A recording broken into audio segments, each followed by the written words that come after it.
नमस्कार। स्वागत है आप सभी का। और अभी हम पढ़ेंगे विजयनगर साम्राज्य के बारे में, जिसकी स्थापना हरिहर और बुक्का के द्वारा 1336 ईस्वी में की गई थी। तो उससे पहले कुछ और जान लीजिए कि विजयनगर साम्राज्य पर 4 राजवंशों ने राज्य किया था, जिसमें पहला था संगम वंश, जिसकी स्थापना हरिहर और बुक्का के द्वारा की जाती है। और संगम वंश जो है 1336 से 1450 ईस्वी तक चलता है। इसके बाद सालू वंश आता है, जिसकी स्थापना नरसिंह सालू के द्वारा की जाती है और 1485 से 1505 ईस्वी तक ये वंश चलता है। इसके बाद जो तीसरा राजवंश है वो आता है तुलु राजवंश, जिसकी स्थापना वीर नरसिंह के द्वारा की जाती है और इसका शासनकाल 1505 से 1570 तक रहता है, तुलु वंश का शासनकाल। इसके बाद अराविडु वंश आता है, जो कि 1570 से 1650 ईस्वी तक ये राजवंश चलता है। अब हम बात करेंगे संगम वंश के बारे में।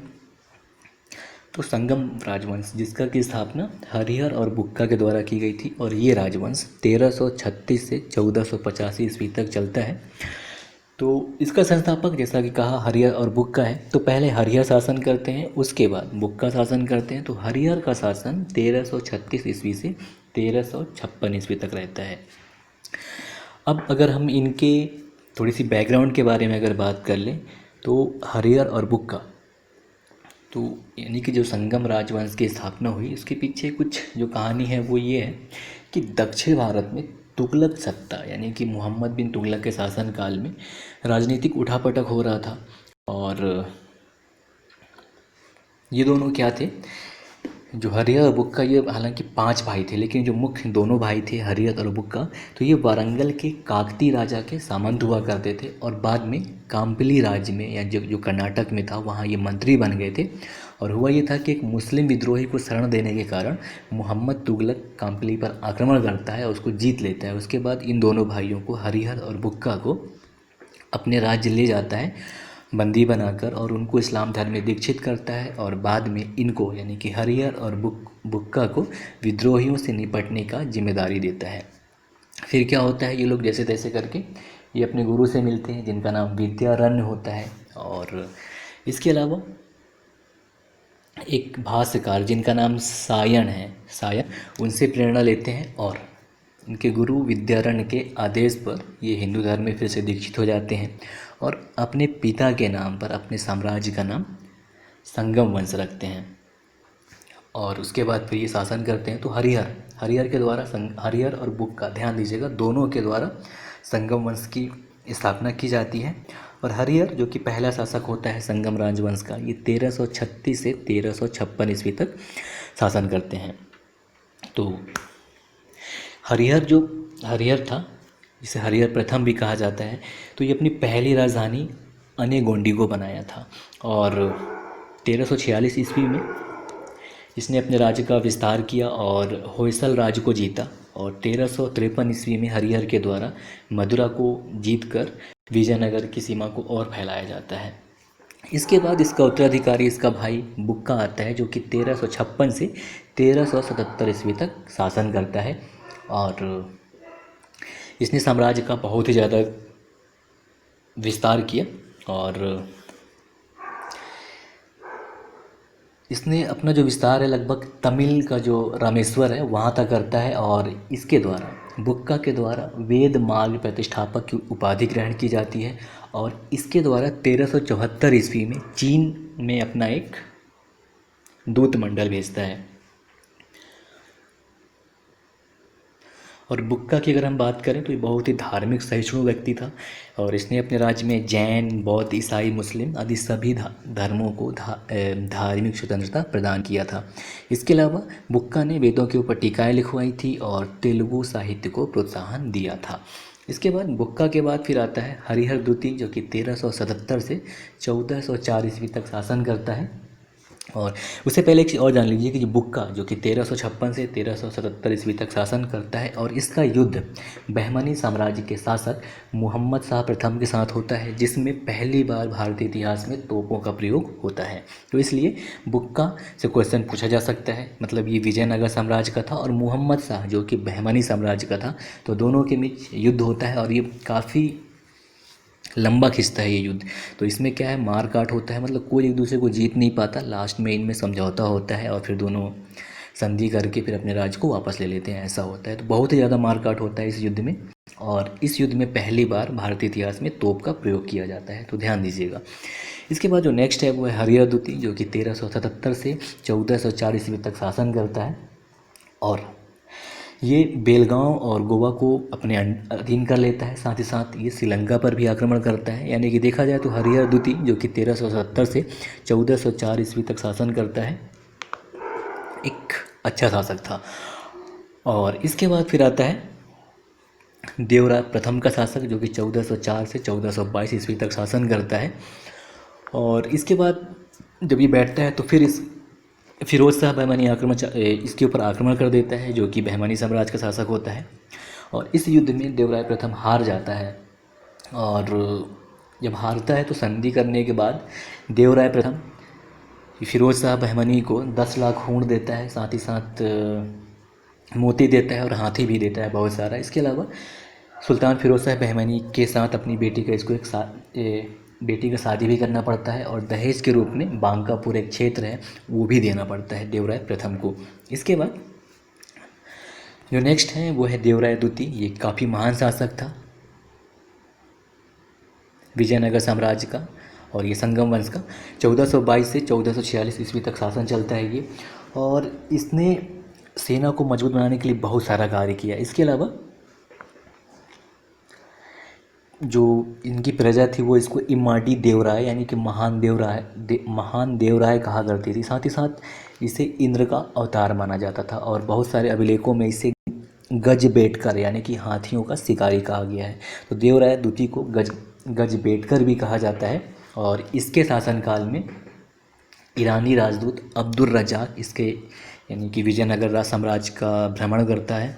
और इसके अलावा इसके शासनकाल में नूनीज़ जो कि पुर्तगाली यात्री होता है वो भी इसके शासनकाल में आता है। और देवराय प्रथम की अगर हम बात करें तो देवराय प्रथम के शासनकाल में इतावली यात्री निकोलो कांति 1420 ईस्वी में आता है। और देवराय द्वितीय के शासनकाल में ईरानी राजदूत अब्दुल रज्जाक आता है। इसके बाद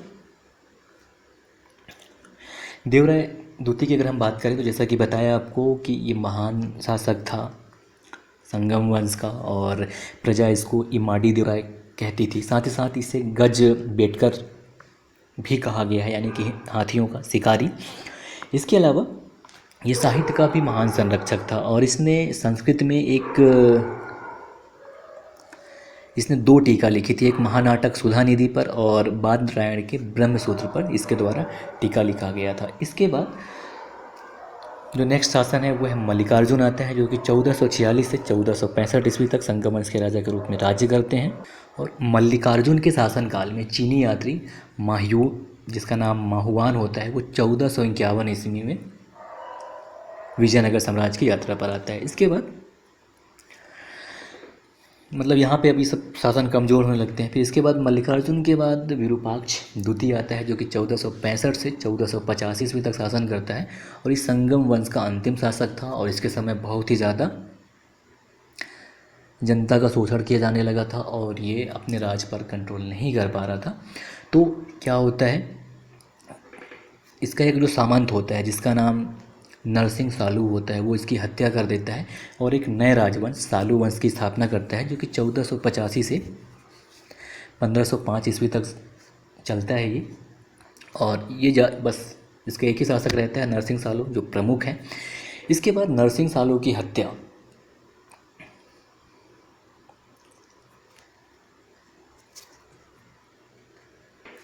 वीर नरसिंह कर देता है और उसके द्वारा एक नए राजवंश तुलु राजवंश, जो कि तीसरा राजवंश होता है विजयनगर साम्राज्य का, उसकी स्थापना करता है वीर नरसिंह। और 1505 से 1570 ईस्वी तक ये राजवंश चलता है। और इसका वीर नरसिंह की बात करें तो 1505 से 1509 ईस्वी तक वो शासन करता है। और इसके बाद आता है बारी कृष्णदेव राय का, जो कि 1509 से 1529 ईस्वी तक विजयनगर साम्राज्य पर शासन करते हैं। और ये विजयनगर साम्राज्य के महानतम शासक इनको माना जाता है। साथ ही साथ इनको आंध्र भोज के नाम से भी जाना जाता है। और अगर हम कृष्णदेव राय की बात करें तो ये महान सेनानायक और महान प्रशासक थे। इसके अलावा साहित्यिक अभिरुचि रखने वाले शासक थे कृष्णदेव राय, और इनको आंध्र भोज कहा जाता था साहित्य के प्रति ज़बरदस्त प्रेम रखने के कारण। और अगर हम कृष्णदेव राय के शासनकाल की बात करें तो इनका शासनकाल तेलुगु साहित्य का क्लासिकी युग माना जाता है। इसके अलावा इनके दरबार में तेलुगु के 8 महान विद्वान कवि, जिसे कि अष्ट दिग्गज कहा जाता था, रहा करते थे। और जैसा कहा कि इनको आंध्र भोज भी कहा जाता है। और 1513 ईस्वी में कृष्णदेव राय के द्वारा गजपति शासक से उदयगिरि को विजित किया जाता है। साथ ही साथ कृष्णदेव राय ने 1520 ईस्वी में बीजापुर को हराते हैं और रायचूर क्षेत्र वहाँ से प्राप्त करते हैं। और कृष्णदेव राय के दरबार में ही जिनका एक महान कवि जिनका नाम अल्लासनी पेद्दन था, वो रहते थे, जिन्हें कि आंध्र कविता का पितामह भी कहा जाता है। इसके अलावा कृष्णदेव राय के द्वारा हजारा और विट्ठल स्वामी मंदिर का निर्माण कराया गया। और कृष्णदेव राय के दरबार में पुर्तगाली यात्री डोमिंगो पायस आता है। साथ ही साथ डोमिंगो पायस के अलावा एक अन्य पुर्तगाली यात्री जिसका नाम डुआर्ट बारबोसा था, वो भी आया था। और बाबर के द्वारा भी बाबरनामा में कृष्णदेव राय को भारत का एक सर्वाधिक शक्तिशाली शासक बताया गया है। कृष्णदेव राय के बाद आता है शासन अच्युत देव राय का, जो कि 1529 से 1542 ईस्वी तक शासन करते हैं। और इनके शासनकाल में पुर्तगाली यात्री नूनिज आया था। और अच्युत देव राय की अगर हम बात करें तो इसके बाद आता है शासन फिर सदाशिव का, जो कि 1542 से 1570 ईस्वी तक शासन करता है। और ये तुलु वंश का अंतिम शासक था। साथ ही साथ इसके शासनकाल में ही तुलु वंश बिल्कुल अपना समृद्धि खो दिया था। और 23 जनवरी को एक युद्ध होता है। 23 जनवरी 1565 को तालीकोटा के पास एक युद्ध हुआ था, जिसे तालीकोटा युद्ध कहा जाता है, या मिल्ली जिसे राक्षस तंगड़ी के नाम से भी जाना जाता है। तो इसमें ये हुआ था कि विजयनगर साम्राज्य के विरुद्ध एक महासंघ बना था, जिसमें अहमदनगर, बीजापुर और गोलकुंडा, बीदर ये सभी शामिल थे। और इन्होंने सदाशिव पर आक्रमण किया तालीकोटा के समीप एक जगह पर। और 23 जनवरी 1565 को ये युद्ध लड़ा जाता है, जिसे कि राक्षस तंगड़ी भी कहा जाता है। और वो लोग क्या करते हैं कि इस पूरे नगर को जला देते हैं। और यही युद्ध विजयनगर साम्राज्य के गौरवपूर्ण युग को समाप्त कर देता है। इसके बाद सदाशिव के बाद फिर जो नया राजवंश स्थापित होता है अराविडू वंश, जो कि 1570 से 1650 ईस्वी तक चलता है। तो ये क्या करते हैं, अराविडू वंश का संस्थापक तिरुमल होता है। तो ये सदाशिव को, क्योंकि वो व्यवस्था संभाल नहीं पा रहा था ढंग से, तो तिरुमल सदाशिव को अपदस्थ कर देता है और अराविडू वंश की स्थापना करता है। साथ ही साथ जो कि 1570 से 1586 ईस्वी तक शासन करता है तिरुमल। उसके बाद फिर आता है वेंकट द्वितीय, जो कि 1586 से 1614 ईस्वी तक शासन करता है। और यहीं पे क्या होता है, वेंकट द्वितीय की अगर हम बात करें तो ये चंद्रगिरी को अपना राजधानी बनाता है। और वेंकट द्वितीय जो कि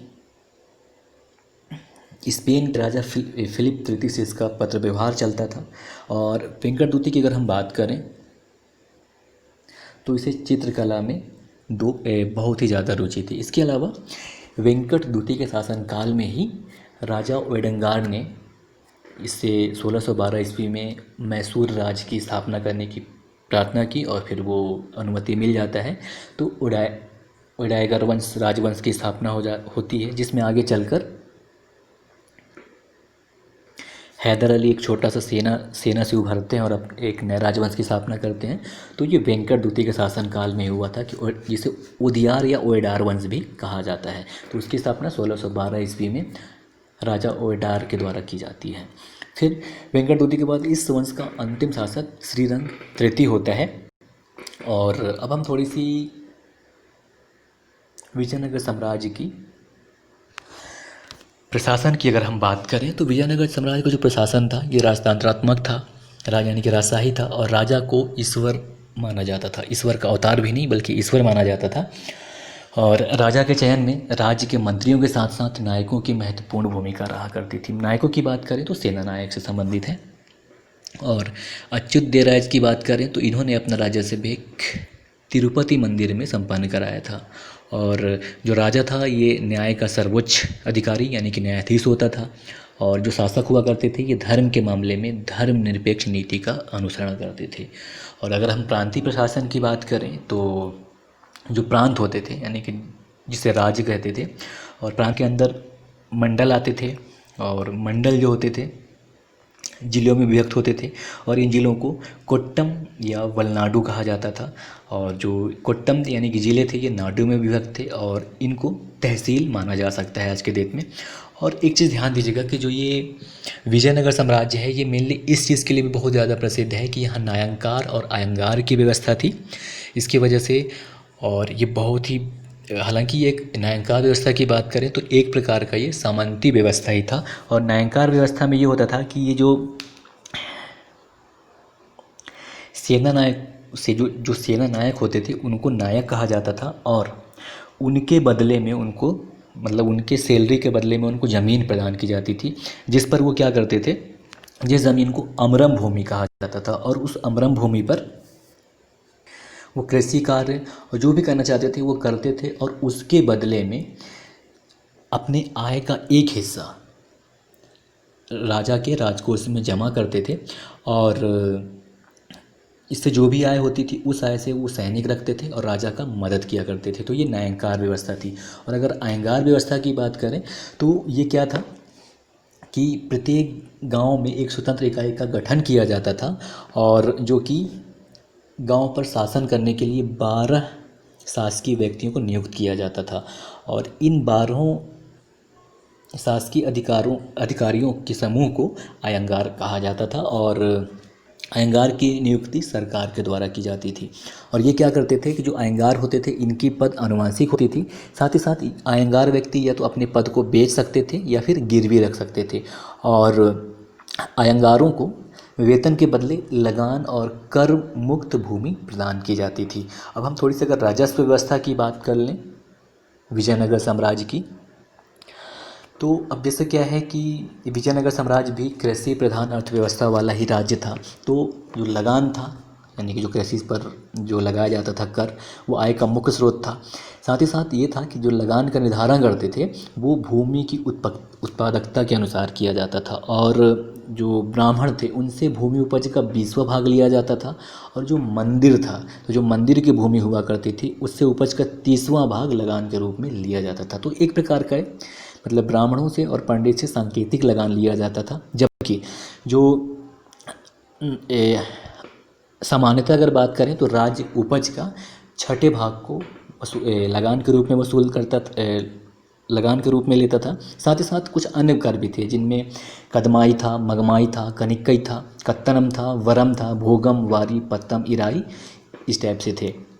और सामाजिक कर की अगर हम बात करें तो इसमें विवाह कर शामिल था। साथ ही साथ वर और कन्या, तो दोनों ही पक्षों से वसूले जाते थे विवाह कर। इसके अलावा भिखारियों, मंदिरों, वेश्याओं पर भी कर लगाए जाते थे। और एक शिष्ट नाम का भी कर था जो कि आय का एक प्रमुख स्रोत था। और मुद्रा व्यवस्था की अगर हम बात करें तो क्योंकि इस समय मुद्रा प्रचलित थे, व्यापार भी उन्नत अवस्था में था विजयनगर में, तो यहाँ की जो मुद्रा व्यवस्था थी स्पेशली बहुत ही ज़्यादा विकसित थी। तो जो सबसे प्रसिद्ध सिक्का था जिसे वराह कहा जाता था, तो ये सोने का सिक्का था और ये बड़ा हुआ करता था, जिसे विदेशी यात्री अक्सर हूण या पगोड़ा कहा करते हैं। जबकि जो सोने के छोटे सिक्के हुए करते थे उनको प्रताप या फणम कहा जाता था, और चांदी के छोटे सिक्के को तार कहा जाता था। और अगर हम थोड़ी सी सामाजिक जीवन की बात करें तो सामाजिक जीवन में ये था कि जो विजयनगर का साम्राज्य था ये शास्त्रीय परंपराओं पर आधारित थी। यानी कि वर्ण व्यवस्था प्रचलित था लेकिन उधर बहुत ही ज़्यादा हार्ड नहीं था, जिसमें ब्राह्मण प्रमुख थे, वही अगर हम वर्णाश्रम की बात करें तो ब्राह्मण प्रमुख थे। साथ ही साथ ब्राह्मणों को कुछ बहुत ही ज़्यादा विशेषाधिकार प्राप्त थे और ब्राह्मणों को मृत्युदंड नहीं दिया जा सकता था और ब्राह्मण को सेना व प्रशासन में उच्च पद प्राप्त हुआ करते थे। इसके अलावा अगर मध्यम वर्ग की बात करें तो यहाँ चेट्टी या जिसे सेट्टी कहा जाता था वो एक बहुत ही बड़ा समूह था और इनका यानी कि चेट्टियों का सामाजिक और आर्थिक जीवन पर बहुत ही व्यापक प्रभाव था और इनके हाथों में व्यापार रहा करता था। इसके अलावा ये जो चेट्टी या सेट्टी हुआ करते थे ये लिपिक के कार्यों में माहिर थे। साथ ही साथ जो दस्तकार वर्ग के लोग थे उनको वीर पांचाल कहा जाता था और जुलाहों को कैकुल्लार कहा जाता था। और यहाँ विजयनगर साम्राज्य जब विकसित मतलब जब अच्छा व्यापार फल फूल रहा था तो इसकी वजह से उत्तर भारत के लोग दक्षिण भारत की तरफ आए यानी कि इनके इलाके में आए तो इनको बड़वा कहा जाता था। बड़वा BADWA बड़वा। और धीरे धीरे उत्तर भारत के लोग यहाँ आकर जमे और इनको बड़वा कहा जाने लगा और जब ये व्यापार में प्रमुख स्थान प्राप्त करने लगे तो यहाँ के लोकल लोगों के बीच यानी जो दक्षिण भारत के थे उनमें और उत्तर भारत के लोगों का एक समूह बन गया। तो जो दक्षिण भारत के औद्योगिक वर्ग थे यानी कि जो उनको वेलांगे कहा जाता था और जो उत्तर भारत के थे इनको इंडेंगे कहा जाता था। इसके अलावा यहाँ विजयनगर साम्राज्य में दास प्रथा भी प्रचलित था और मनुष्यों के खरीद बिक्री की प्रक्रिया को बेसबाग कहा जाता था। ध्यान दीजिएगा। और ये था कि विजयनगर साम्राज्य में महिलाओं की स्थिति सम्मानजनक थी और महिलाओं का संगीत और नृत्य का शिक्षा दिया जाता था। साथ ही साथ ये महिलाएं युद्ध क्षेत्र में भी जाया करती थी और एकमात्र ऐसा राज्य था विजयनगर साम्राज्य जिसने बहुत ही ज़्यादा मात्रा में स्त्रियों को विभिन्न राजकीय पदों पर नियुक्त किया और मंदिरों में देवदासी प्रथा प्रचलित थी। साथ ही साथ वेश्यावृत्ति भी प्रचलित था यानी कि गणिकाएं। और जो वेश्याएं थी वो दो प्रकार की थी। पहला मंदिरों से संबंध गणिकाएं जिनको गणिकाएं कहा जाता था और दूसरा स्वतंत्र जीवन यापन करने वाली गणिकाएं। इसके अलावा पर्दा प्रथा प्रचलित था और सती प्रथा भी प्रचलित था। साथ ही साथ जो लिंगायत संप्रदाय की स्त्रियां हुआ करती थी उनको जीवित दफना दिया जाता था यानी कि उनको सती न करके जीवित दफना दिया जाता था। साथ ही साथ अब हम थोड़ी सी अगर प्रमुख अधिकारियों की बात करें तो महानायक कारचा ये इसका कार्य ये था कि ये ग्राम सभाओं के कार्यों का निरीक्षण करता था। और इसके बाद जो दूसरा अधिकारी था वो दंडनायक था जो कि सैनिक विभाग का प्रमुख हुआ करता था।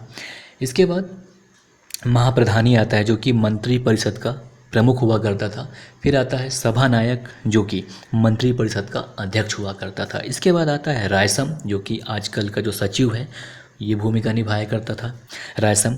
और कर्णिकम की बात करें तो कर्णिकम अब मतलब समझ सकते हैं कलम वाला, तो कर्णिकम का काम था लेखाधिकारी का कार्य करने का। इसके बाद अमरनायक ये सामंत या जागीरदार या सेनापति हुआ करते थे जैसा कि मैंने आपसे बताया था न्यायंकार व्यवस्था की, तो ये उसी के हैं।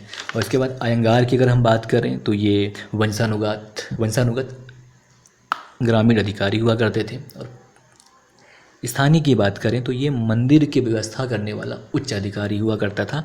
और गौड़ की बात करें तो ये ग्राम प्रशासक हुआ करता था। तो ये था, आप देख सकते हैं विजयनगर साम्राज्य का ये, जिसमें महाराष्ट्र का कुछ हिस्सा शामिल था और वर्तमान कर्नाटक का कुछ हिस्सा शामिल था, साथ ही साथ कुछ तमिलनाडु का भी हिस्सा शामिल था। तो ये था, तो ये वीडियो यहीं तक। उम्मीद करता हूँ कि आपको इस बहुत चीज़ वीडियो देखने के लिए धन्यवाद। नमस्कार, जय हिंद।